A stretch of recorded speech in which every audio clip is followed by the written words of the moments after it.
Welcome to the Arcfluence Podcast, where we discuss how design impacts the way we live, work, and invest. I'm Nick Caracan, your host, and with me today is my business partner and co-host, Paul Fatkins. Paul, how you doing? Good. I think I'm going to get in your head a little bit. Discuss? Do we usually say discuss, or do we usually say where we talk about? We say chat or talk. Yeah, I think that's probably the first time you've used discuss. Well, we can discuss. Maybe. We can chat. We'll have we to can check. discuss. We'll we check can do it all. we'll check the tape on it. Yeah, you're probably right, Paul. Yeah. Well, this episode is going to be fun. It is episode 20. We're getting up there. Yeah. Next year we can drink. And we're going to be talking about one more episode we can drink. Yeah, well, not next year. Fine. Fair. Yeah. Fair. We're going to be talking about What? Open plan? Open concept? the pros and cons of open concept. Thank you, Paul. Yeah. I was going to say, did you forget? Yeah. Well, I got to keep you on your toes. Okay.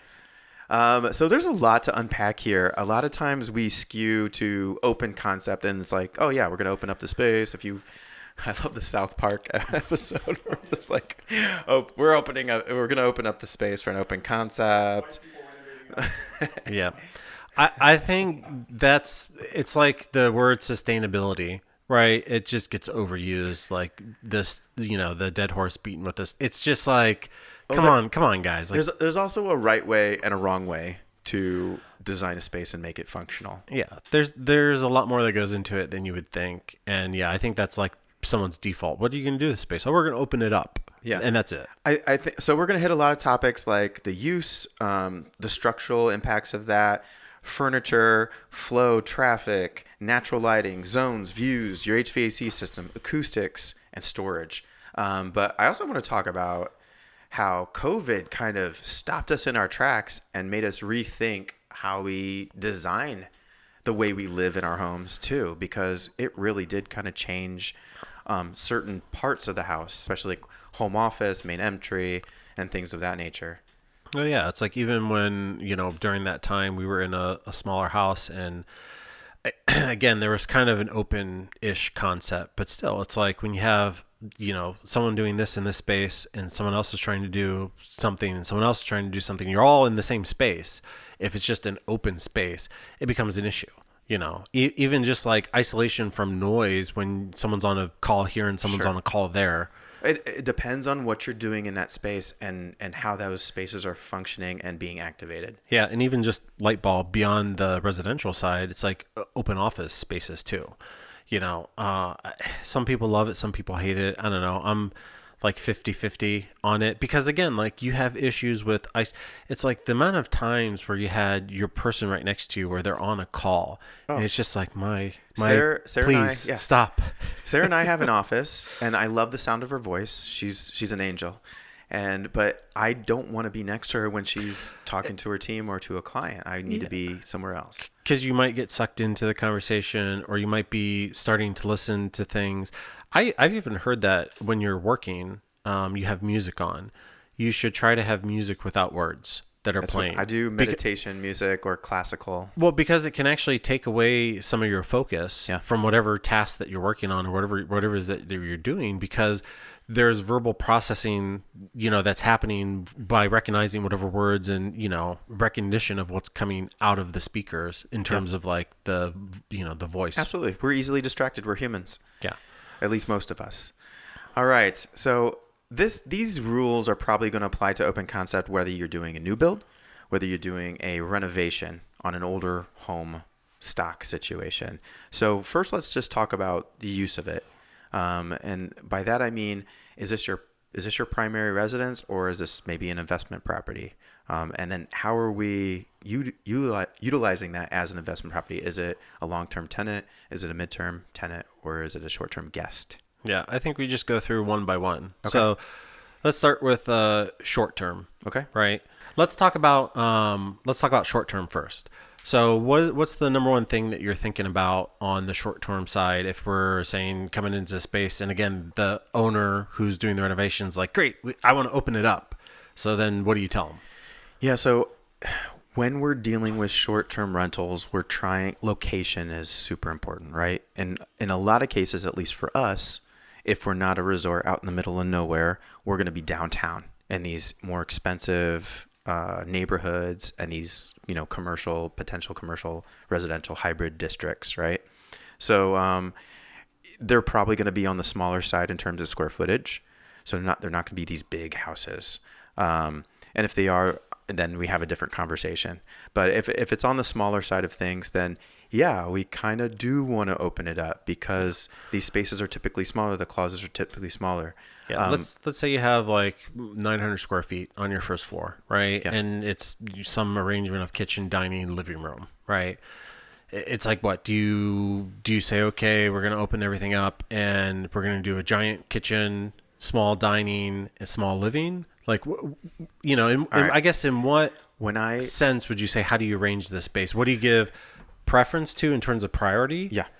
Like, should the kitchen be the number one thing, or should it be small because people are going to be going out and doing stuff? So I'm gonna. This is how I design a space. So Yeah. Again, short-term rental Yep. mindset. Yeah.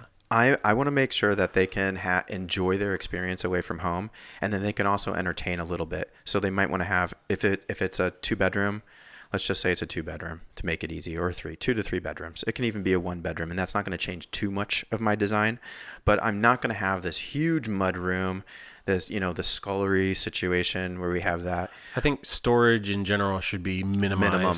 Yeah. Yep. And I'm going to focus a lot of my attention to entertainment and just this one big spacious experience where we can eat, hang out, and kind of do all the things together where we're not necessarily separated. Because if we're not hanging out at that short-term rental, then we're going to be out and about and we're just coming back to sleep. So I want the bedrooms to be comfortable, not tight and squeezed. And I want to have, private spaces to sleep that are nice, big, and comfortable. And then I want to have one area that's nice and big where we can gather together, cook our food, and watch TV if we need to. It sounds like you're saying it's almost like an equal proportion of kitchen, dining, living, right? So if you had 800, 900 square feet, it's like 2, and 2 would be the breakdown. Sure. And a couple hundred square feet and a lot of for times each one. I would combine those spaces and open up the space because A, again, we're dealing with a smaller footprint, and B, when you walk into that one big space, if you have a wall between the kitchen and living room, now this is going to feel like a small space. So rather than having 2 small spaces, I want to have one big space that functions as both. Yeah. Okay. That's fair enough. Yeah, definitely when you open it up, the number one thing is going to be where your joists are running and what's going on structurally. Like, I think that it applies to whether it's short-term, mid-term, long-term. We can talk about that Yeah, later. we'll talk about that on the structure, but that can also impact like what we do because cost is a big component when we're renovating.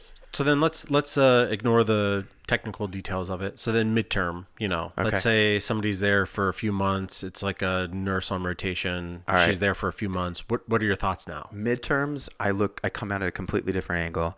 Now we're thinking like, if I have the ability to work remote with my job, whatever it may be, but I want to go to San Diego and spend a month there, or I want to go to Miami and spend a month there, or I want to go to, New York and spend some time there. Now I'm going to create a scenario where I can still potentially have I want to have a definitely dedicated office space, meeting room, technology, and I really want it to be separate, completely separate from the rest of the house. And then some people have client-facing things, right? So, and a lot of times I want to bring my dogs with me, right? So, we're going to do a pet-friendly situation for midterm. So now I want to really make that separated. So we have a separate entry, separate closet, separate bathroom, and separate office experience. That's going to be completely dedicated to this work from home type situation. And then I still would then open up the living and kitchen area because I want them to also to be able to entertain. And I also want I also want to think about like outside zones for my dog, like a fenced in yard, stuff like that. So I'm kind of like, it's a little bit more stringent in terms of separating the spaces, but primarily for entertainment and work, right? Those 2 functions are going to be big on my midterm rentals because mostly I'm going to be attracting transient livers, which is real popular right now. People who are working remotely, which is also very popular right now, or just young, sometimes just young professionals who are shopping for their forever home and they don't want to rush into anything. Yeah. They want to move into the space, but have a place they can live and function, entertain and work, but also then take their time on shopping for their forever home. It's funny when you mentioned like how COVID changed stuff before too. For like this midterm idea that you're talking about right here, or that mindset that you have. I had a friend from Chicago. He literally relocated down because everything went online, right? So he relocated down to Florida, and he lived there for 3 months and just worked from there. Yeah. You know, so we had people that were getting paid some really nice salaries in New York City, moved out of the city. Their lease ended. Luckily, the timing was good. They came to Ohio to be with their family. They were staying in our short-term rentals, and they were paying a premium. And at first, it was just like we didn't know how to handle COVID, right? It died for a month. It was completely empty, and then we're like, okay, well, we can come back in, and the prices are going to be a little bit lower, but we're catering to these specific people typically, right? Yeah. And now they're coming to visit family, making their New York City salary, and living in Columbus, Ohio.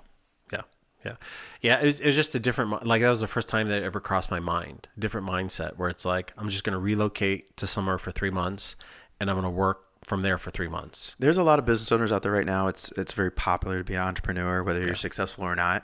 The cool thing about it, now COVID kind of changed that. So now you can do that with a job, right? And which is great. So the appeal to being an entrepreneur is questionable now because you still get that flexibility of working from home. You still have, I mean, there's still companies that allow that flexibility, but I think there's more and more companies now starting to pull back.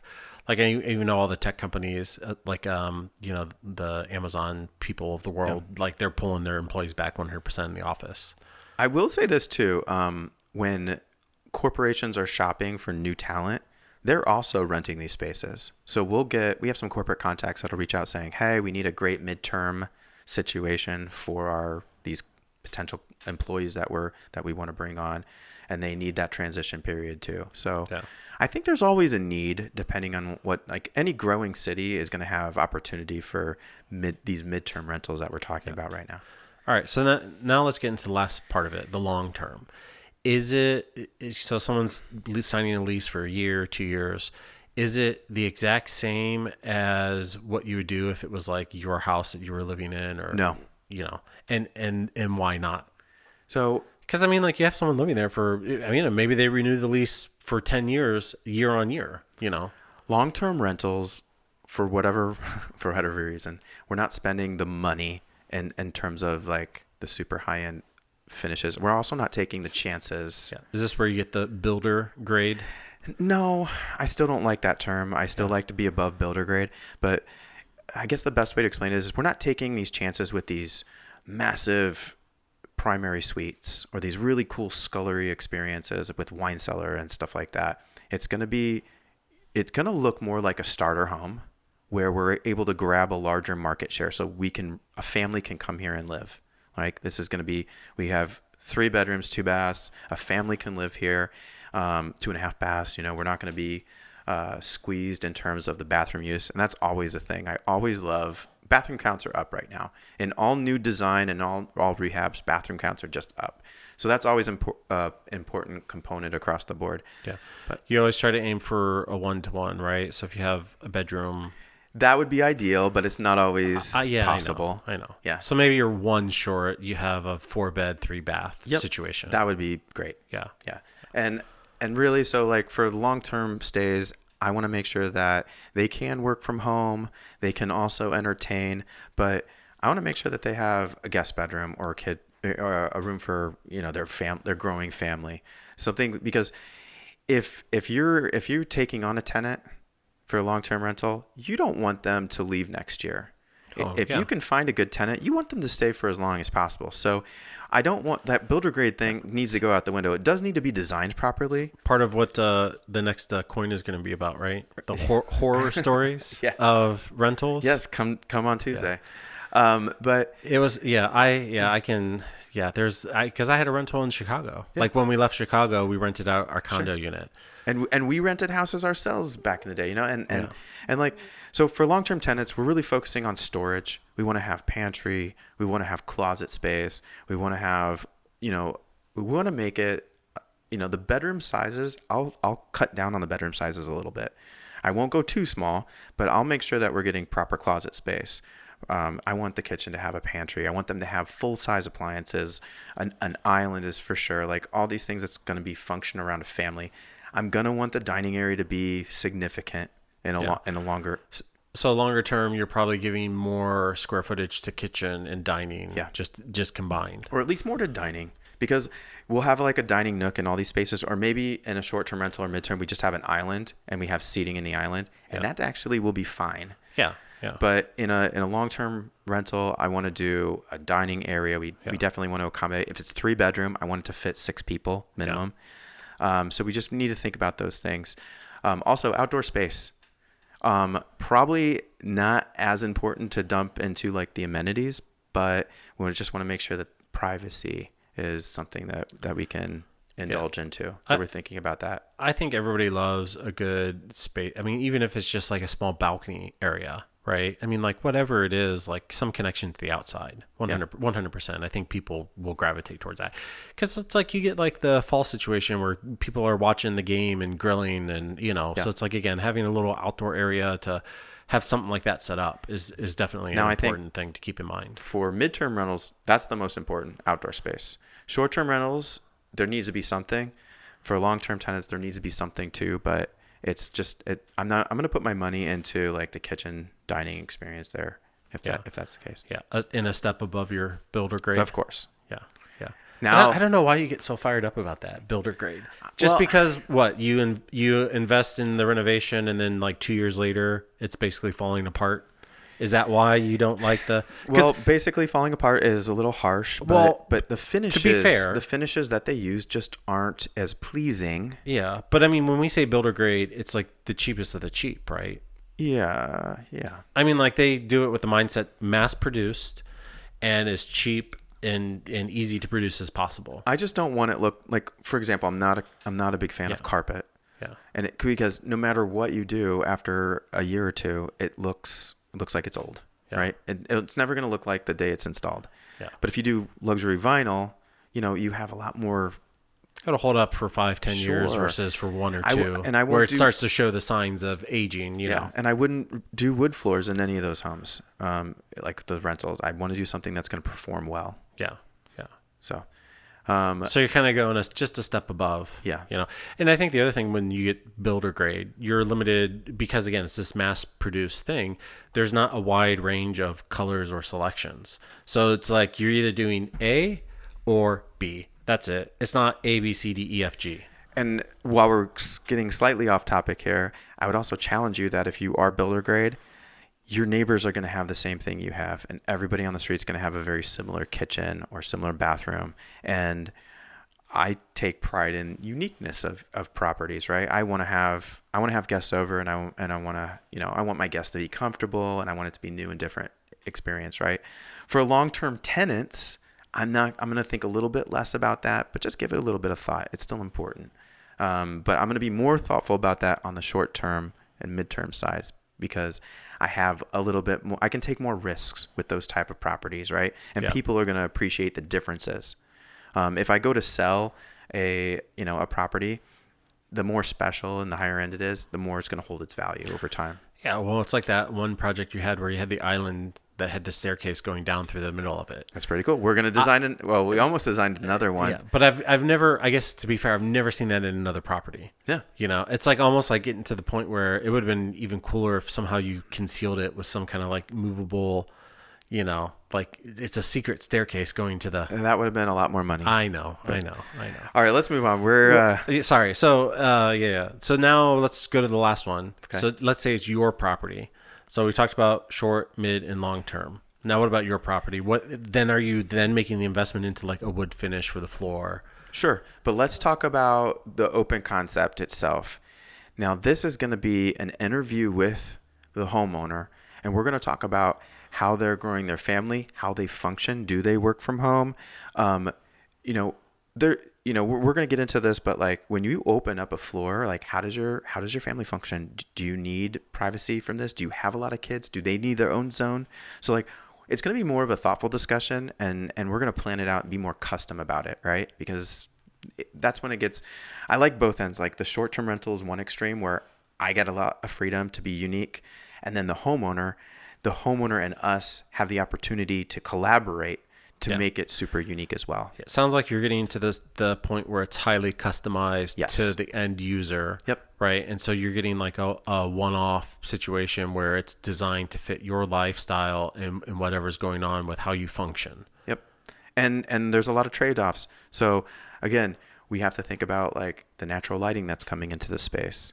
If we do have a real open concept, but yet we want a big pantry or storage, that's going to have to go somewhere. It's not going to go in the middle. So now it's going to be on the peripheral, right? So that can impact your lighting and your views. We want to think about the experience that you're having when you walk into the space. What do you want your guests to see when you're inviting company over? What's the first thing they're going to say? Are they see this amazing, beautiful kitchen? Are they going to see this living room, fireplace? Like, you have to take them on a journey. We can control the experience and what spaces are activated by the way we design. So, and that will impact it. I mean, that's why we do our interviews with our clients, because we want to make sure that if we're asking them how they function, we want to know where they're going to be spending most of their time currently, and then what's lacking, and how can we design something to push activity into these other spaces. Like, we might have a kid zone over here, might have a work zone over there, or we might, you can actually have an open concept, and based on your furniture design, you can make it, you can separate spaces. So now you get this hybrid of this zone over here, this zone over there, but yet it's still open space. Now, what don't we have? Well, we don't have complete privacy, because you still hear that visual connection, but we do have visual separation. You're never going to have, when you're talking about an open concept, I mean, I think that's one of the negatives about it, or, whatever, we're talking about pros and cons.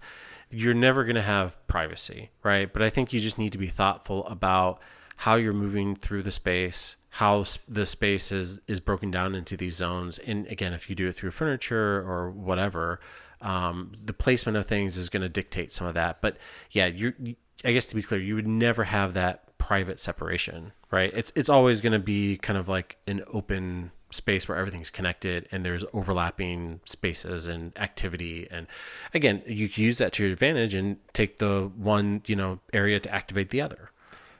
Exactly. So this is actually a really good one. We are designing a lake house currently, and this is a empty nesters moving from California to the Columbus area. Yeah. Entertainment is like high on the list of what they want. Their kids are all out of the house, but they're here. They want to be able to invite their friends and family over, and they want this kind of this wonderful, open concept experience that is built for entertainment specifically, right?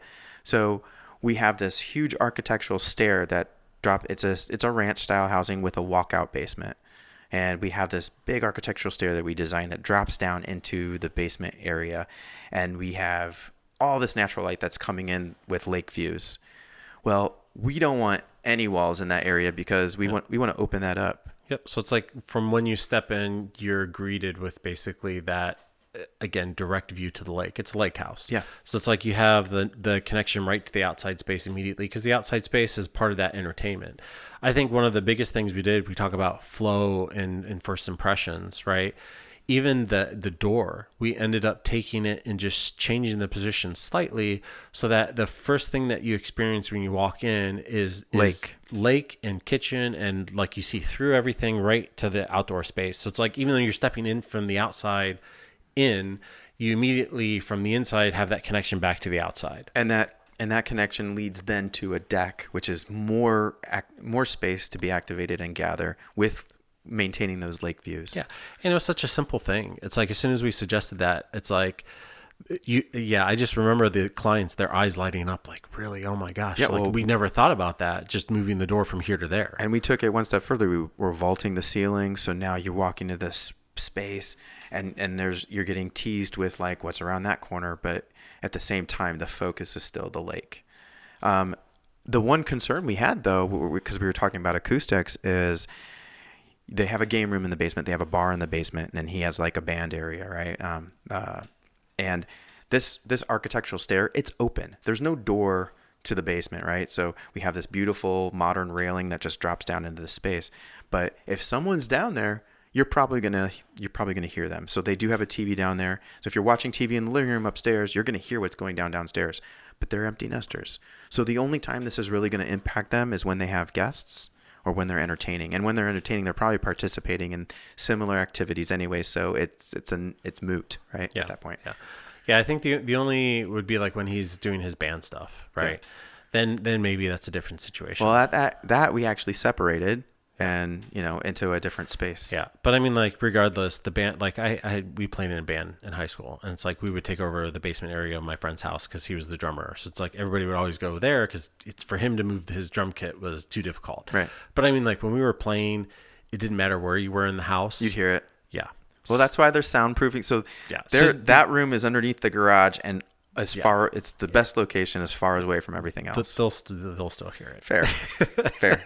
So if parents out there listening, if you have a kid, steer them away from the drum set, because otherwise when they have their band in high school, all their friends are coming to your house because the kit is basically going to stay put. He's not going to move it every single time, or she's not going to move it every single time. So that's a good point. So if we still can try to minimize but to your interruption. To your point on the acoustics, I think we've tried as much as possible to isolate. And, like you said, the other areas that are open, it's going to be a minimal impact because it's only certain times that those spaces are activated to where noise is going to be an issue.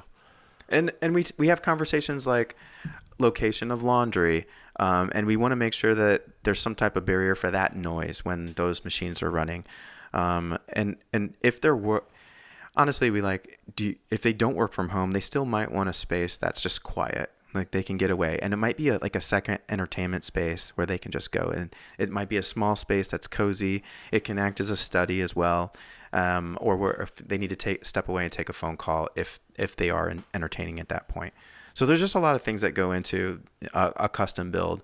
And I think most of the designs we're seeing today are now a hybrid of open concept. We leaned into it really hard probably 20 years ago. Yeah, like in the 90s and 30 years ago at this point. And obviously COVID taught us that there's some negatives to that. So when we have like an entry like this, a formal entry is not necessarily a bad thing. It's not a waste of space if you have it.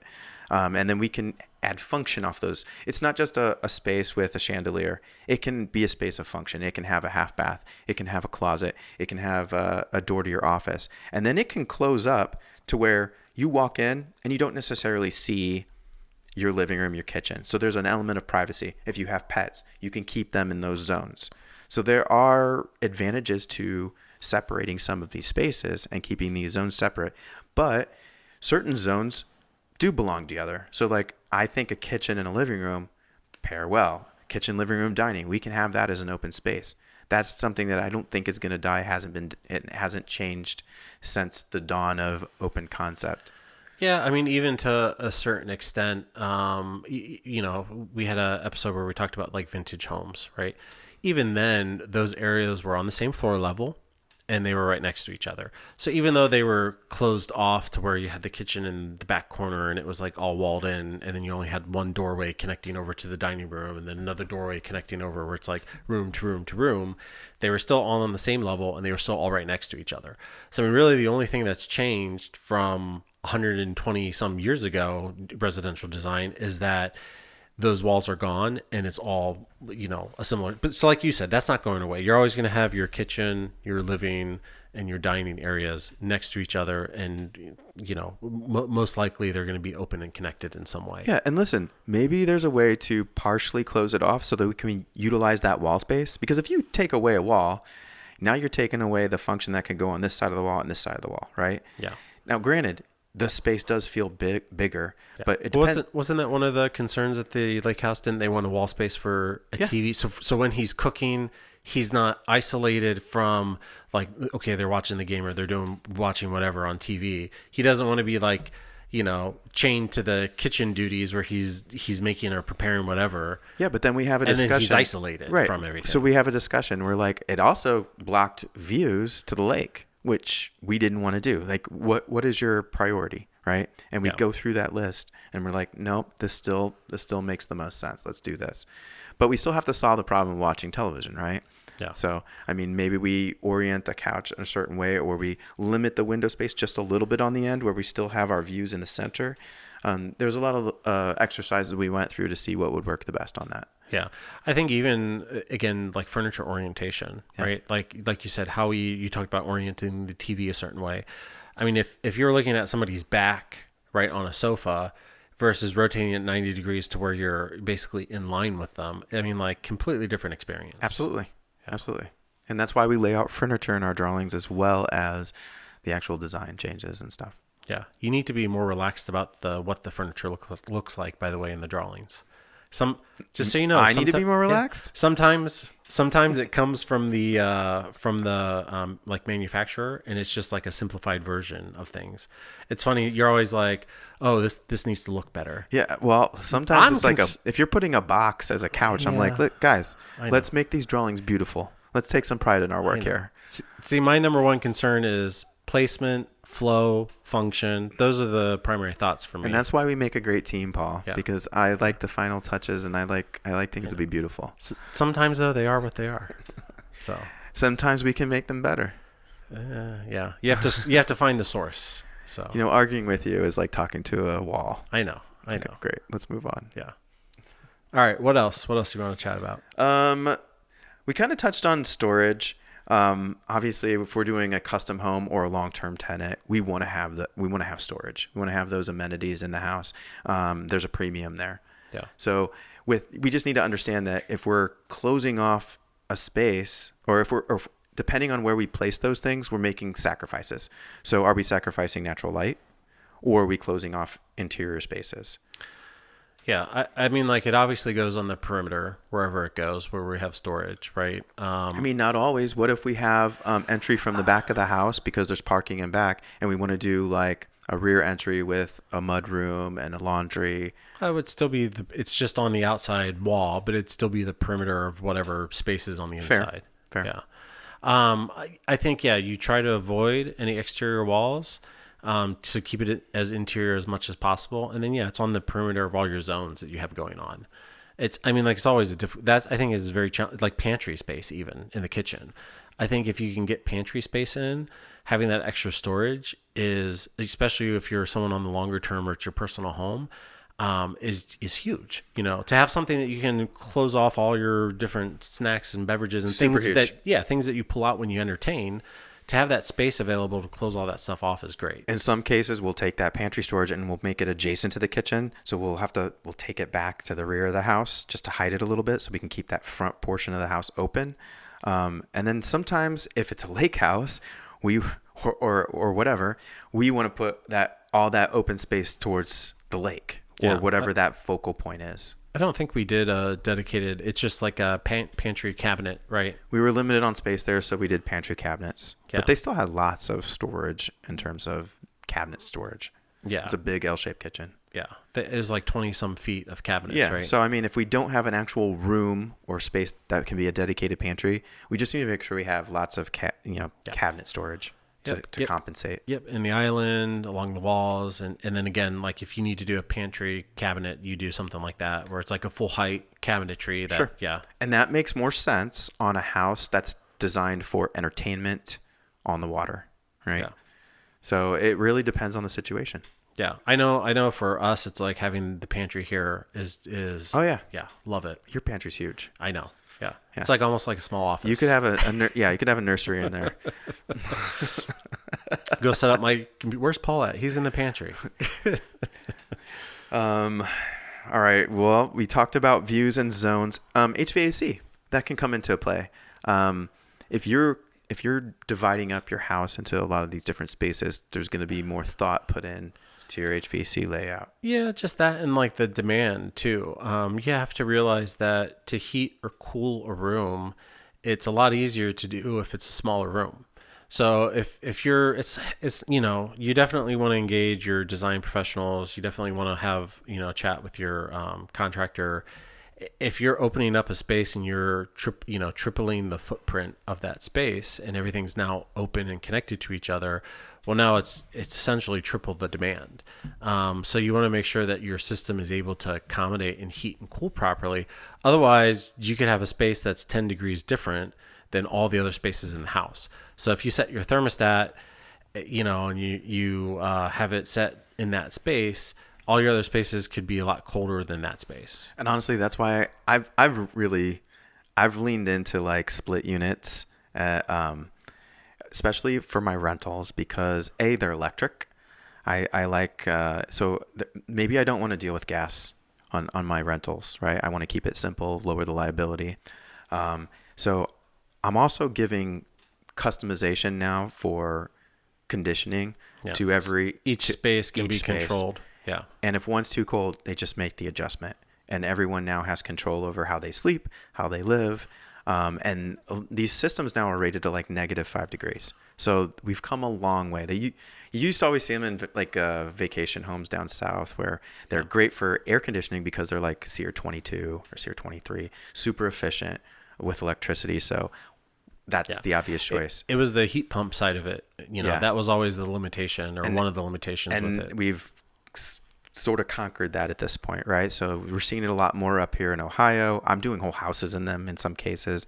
And then the only thing you have to remember if you do that, you're going to have your heated floors in your bathrooms because you're not going to put a head unit in the bathroom. But for me, that's a plus. I'm just like, great. That has now come down significantly in cost. We do just the square like Schluter mats rather than like the custom. We don't need every square inch of the bathroom to be heated like underneath your toilet and underneath the tub. We just need in front of the vanity and maybe the toilet area and the tub, depending on the size and shape of your bathroom. Now you have heated floors, which I'll market as a high-end amenity, and it's checking the box in terms of making that space conditioned. Yeah, I think the split unit is definitely the way to go. I like the independence of it, because like you said, each space you can custom to whatever. So it's like, again, if I have one in my office, I could then make it whatever temperature I want it to be, and the rest of the house is whatever. Unaffected, especially if you have a huge house. You don't want to put the whole house at 65 degrees. Maybe just to get one space to be 70. Right, it's expensive. And if you do the split unit, they're so quiet. They're actually always running. Whether your heat is on or whether your cool is on, the fan is actually always going, and they have a filter inside those heads that's always cleaning the air. So as long as you remember to clean them and do your maintenance, I think it's a home run. Yeah. And then if you go the more traditional route, and you have your furnace down in the basement and you have your one dedicated source for, the whole house, then okay, you go that route. But I think no matter what, it's a consideration to have, especially when you're opening up the space, increasing the demand, whether you're heating or cooling or whatnot. So right. And your system's got to be balanced. And when you have a space that's more open, you're going to need less head units. So you actually can bring the cost down on that equipment as well. Because really you just need every major space, you'll need to have a head unit. So each bedroom and then your kitchen, living, dining combo. You don't have to have it in the bathrooms, obviously, because we do the heated floors. Not required in closet spaces, So I don't know. I've been doing a lot of that. And that might change next year. Who knows? Yeah. I know you're a big fan of it. So I just, like I said, I like the fact that any room is whatever you want it to be. So I think that for me is like the home run that, sells the unit for me. So. I also like it too, because if you have a home that you're already living in and you want to do an addition and you're adding the square footage, your furnace may not accommodate that additional square feet. Yeah, and that could be a $12,000 replacement cost to get a unit that can accommodate another couple hundred square feet. And if it's a newer unit that still has, or even in its midlife, you don't want to necessarily replace that. Maybe I just get a split unit. I'm still probably spending $5,000 or $6,000 on that system, but I'm not having to replace my main system, so I'm still saving money, and I get that customization and flexibility of that split for unit. the new space. Yeah, I think you're right. I think it definitely depends on the circumstance. But yeah, even I think a lot of our additions now are using the split units. Yeah. So it's like you're saving potentially, a few $1,000s easily every single time you're going that route. Yeah. Depending on how many spaces you have, right? Yeah. Cool. We did talk a little bit about natural lighting. I've always been open spaces make that easier on us from a design standpoint, because the more space you have, the more opportunities you have for windows. And I think there should be natural light in every space. I even have I like natural light in my bathrooms. I like natural light in every bedroom. Obviously you have to. Yeah. I mean, in every space, I want to see some type of natural light if I can, with the exceptions of closets. Yeah. Well, yeah, closets you would pretty much try to avoid. Right. Unless you had like a brick exterior where you're like, oh, we can't change it. It has to be a closet. It has to be a window. We even designed some pantries that have natural light because, or second kitchens. And we want natural light in those spaces too. I think the kitchens are always challenging because obviously you have your cabinets and your uppers and, usually if you do a window in the kitchen, it's at the sink where you're looking out and, or whatever lights coming in. Yeah. You're sacrificing, upper cabinets potentially. Yeah. Plus I do like to see the sink in the island. That's my preference. And that's, and that's probably, I don't know, 50-50. A lot of our clients like, no, I want a view of my backyard. I'm like, great, let's do that. Yeah. Yeah. And I think it just depends. I mean, like sometimes we'll do, if you have, again, 20 feet of kitchen, you can spare some uppers here and uppers there and put in 2 windows on each end or something. Or if we design a really cool pantry space, then we can make sacrifices on our uppers in the kitchen area. We can do some open shelving and that actually makes the kitchen feel bigger. So if we're talking about open concept, maybe we're working with a smaller space. That will actually help make the space feel a little bit more open, right? When we limit the upper cabinets that we have, because it's going to push those walls back a little bit more and give us a little feel. But again, we still have to have that storage for a functional kitchen, depending on how we're using the property. If it's a short-term rental, it can actually be at a minimum. And that's why I like to see more open shelving, better lighting, more natural light, because that experience on the short-term side is going to be better, right? Maybe not in terms of hosting a party and having a bunch of plates and storage and stuff, but we don't necessarily need that for short-term rentals. Yeah, 100%. I think, again, I agree with you. Natural light is, I mean, like even like the ability to ventilate, right? Let's say you don't want to turn on your, air conditioning or heating system to help regulate the temperature because the outside temperature is fall spring and it's like right on the sweet spot. Great, open up some windows. So even for ventilation purposes, to get like a cross breeze coming through or something, having windows on each side. So yeah, I agree with you 100%. I think the more windows you can have, the better. I think the other thing to take into consideration too is your ceiling heights. What was the property in Upper Arlington? Same one with the staircase in the middle of the island. Yeah, Herrick. Yeah, you opened up everything just to, again, basically pop the top to the maximum extent. And again, that's going to let your light just come and bleed into the space more versus like you have this closed, concealed, almost like tunnel where the light's coming from the window. Again, it's able to spread and filter to the whole space. Light bounces. Yeah. And so when you're opening up a space and say it's an older home, you're probably looking at 8-foot ceilings.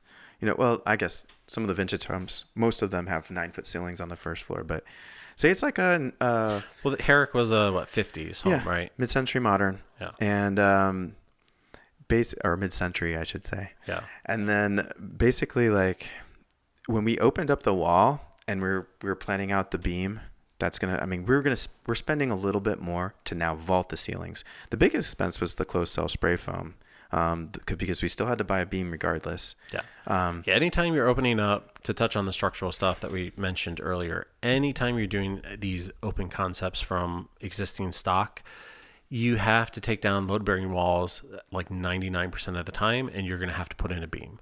So, like Nick just said, no matter what, you have a beam somewhere. So the fact that he put it up in the ceiling in this situation because it was ranch and he wanted to open it up and maximize the height, it's like no matter what, he had a beam. Whether it's in the rooftop on the roof line, like sloped, or whether it's down lower where he removes that load-bearing wall and he had the beam. No matter what, there's beam structural impacts that have to be taken into account.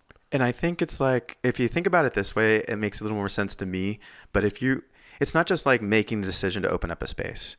We want to be thoughtful about it. And then when we do decide to open up a space, we want to make sure like, how do we really maximize opening up the space? Yeah. Well, hey, we can make the space feel a lot bigger by vaulting the ceilings, giving that ceiling height. Yeah. It's the same footprint, but it's going to seem a lot bigger. You're looking for the maximum impact because if you're spending this money on the renovation and making the investment into the property, you don't want to just make it a 1 step better, 2 step better sort of thing. You want to freaking knock that thing out of the park, home run every time. Spend 30% more on the beam connections and the load bearing points, and really like increase the value of the home by now having these vaulted ceilings. And if we were lucky like we were in Herrick, we're getting these unique roof lines where it's not just a peak. I mean, we're seeing this really cool where certain roof peaks are colliding with others, and we're seeing now these shapes in the ceiling, which is Yeah, really fun. Yeah, you had some valleys come together and some peaks that were coming together. Right. So it wasn't, usually when you vault a ceiling, it might just be sloped in one direction, or you have, your gable where you come up and down and that's it. But yeah, on that one in particular, yeah, you had 3 or 4 different surfaces that were coming together and each of them had slopes. Right. Yeah. But I mean, like, again, just maximizing your impact. Do you think you would have sold that house for the same amount? No. Again, still opening it up and doing what you were doing, but keeping your roof line or your ceiling at that. No, there's no way. Because again, you maximized your impact and your investment in terms of the value you got out of it, because that was a statement piece. As soon as you walked in, it was just like, Wow. yeah. Yeah, and we had the double-sided fireplace. I think that house, well, it wasn't the most expensive on the street, but it was the most expensive per square foot on that street because it was a smaller home, and it was unique, right? So we got a lot of attention on that one. Yeah, but that's because you put a lot of thought and Well, care originally, I was into going the to keep design. it. I was going to have Yeah. my parents move into that one, and plans change. Yeah. But I mean, like, there was thought and care taken when you did the design, Yeah. right? And again, it's all about maximizing what you're doing with it. So, yeah, I think that one turned out pretty good. Yeah. I would say too, is if we're having a space like that, because that had a big kitchen, dining and living all together, and then it had like another like separate like sunroom / second living space. When you're working with spaces that are that big, and maybe they're not on a narrow footprint, maybe they're more square and just really, it feels really grand. It's challenging. Then we need to be very thoughtful about furniture placement, because we still want to define the spaces that are going to function as living, that's going to function as kitchen, that's going to function as dining. So you really want to be thoughtful too on how to maximize the open concept, but also separate those spaces with furniture design, interior design. And sometimes it comes down to like even materials themselves. Yeah, 100%. So I think do you got anything else on your list of? I think we covered most of it, right? Yeah. So is open plan dead? No, I don't think it's ever going away. It's just changing with the way we live our lives and how we function as family units. Yeah.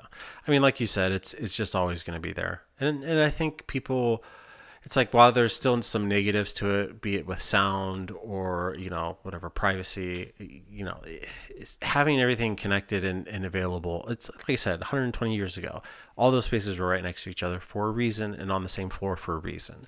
So yeah, it's going nowhere. I think it's going to be here for the long term. Yeah. I think it's not always the same though. So it's important to have a design consultant, architect that you're working with that's going to be able to know what's going to function best for you in that space. Because if you're changing an existing house, none of them are the same, right? Every situation's a little bit different. Yep. It's easy to create a big open box and then just not have it fully functional or utilized properly. And then it's like, what's the point of putting any money into the renovation then? It's like you get this big box, big open space, but then you're utilizing it in a way that it just doesn't function for you properly. You just made me think of, so I remember walking this house through Upper Arlington, and it was one of the smaller houses in Upper Arlington, and this $700,000-$800,000 home, and square footage there is at a premium. It's probably about $400 a square foot, or plus, depending on your finishes. And I remember this house did this addition, and it's this big sunroom, and it's just this box that's off the back, and it's uncomfortably big, like a ballroom. Like you could put a big pool, like you could play tennis in there, and it was almost as big as, like, I would say not quite as big as a house, but it's just this big open space. And I was talking to the agent about this, and I'm just like, this is really specific towards somebody. Yeah. Whatever they're going to use this for. It's not like a living room. It's too big to be a living room. I'm like, so what are you going to do with this space? And their response was the client did it to get the square footage. And I go, well, square footage only has value if it's functional. Yeah. So I'm like, I guess you could use it as a big party room, but other than that, it just doesn't match the house. It doesn't make any sense. There's no proper connection flow, consistency between one space versus another. So yeah, even though you had the big box, so what? They just did it to get a square footage number to be what it was? The house ended up selling for about what the other houses on the street sold for without that big addition. So I feel it was a waste of money. Yeah. So you have to be thoughtful in your addition too. You can't just have one big open room that, I mean, what is it there for? How is it serving the occupants? Yeah, and I think that talks, whatever, touches on it, pretty much everything we talked about. Yeah. It needs to be thoughtful of what you're doing. And yeah, if you want to engage a design professional, it's like, 100% that's a great idea. Because otherwise you can end up in a situation exactly like that. You just have some space that just does not get utilized the way it should.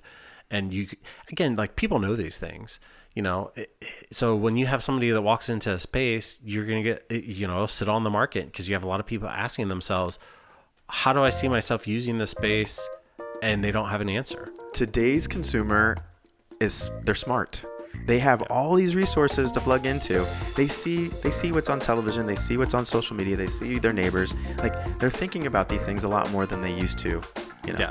So just hitting a number because you're going to hit a number, again, you need to put thought into it. It's not as simple as that. Great conversation. This was fun. All right. Well, I think we'll wrap up there. We will see you guys in 2 weeks. Thanks for joining us. Hopefully we have Nino on the next one. Yeah, he better be here. Yeah. You're gonna tie him up, right? Yeah, we gotta kidnap him thoughtfully. No Ninos were hurt in the production of this video. This has been the ArcFluence Podcast. As always, you can get more information and additional content on arcfluence.com. Please subscribe on the platform of your choice and leave us a review. We'd love to hear from you.